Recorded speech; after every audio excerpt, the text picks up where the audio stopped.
What I love about animation is that it's almost like the perfect blend between art and science, because even though, you guys are animating and creating these artistic characters, there's still such a technical prowess that's needed to be able to make good animation. Yeah, no, that's very true. In fact, when it comes to you see the background panning and the characters are running and everything through the scene, Yeah. uh, there's you have to move the background like an eighth of an inch every single drawing, and you have to slow into that and slow out of it, and so it's really you had to have a little bit of a background in math to be able to figure all that stuff out. So Oh yeah, yeah, absolutely. I mean, just being able to figure out the vector space and how to calculate that. And I mean, particularly in the early days when you guys were doing it, you really didn't have the aid of computers, and I just find it amazing what your generation of animators was able to do because you had half the tools that animators today have doing 2D, and your stuff looked 10 times better than a lot of the animation coming out on kid shows today. yeah, well, a lot of the problem is that a lot of the work back in 1981 was sent over to Korea and Japan, and now it's even in Thailand and Vietnam. So there are really no TV series that are done, or very few that are done here in the United States. So the quality drops down just because of that. Man, that is a shame that we've even outsourced the arts overseas. Yeah, it happened to me. I was only in the industry from 1978.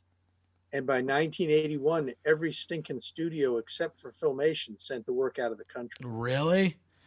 Yep. Man, that People is. don't realize that.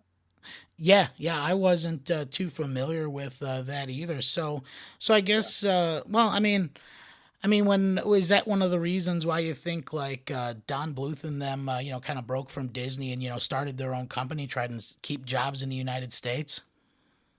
Well, yeah. As Don Bluth went over to Ireland.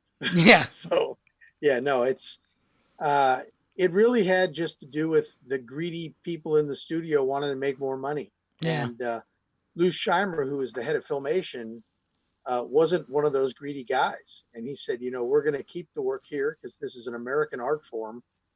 And we're going to do so. When we did He-Man and She-Ra and Filmation Ghostbusters and Brave Star, hmm, those were all done here in the United States, and everything else was all done overseas. wow, wow. So you guys really have like, I don't know, kind of a or you had a tradition going with Filmation to where they, kept things. They kept things American and they kept things, with a I don't know, a sense of national pride.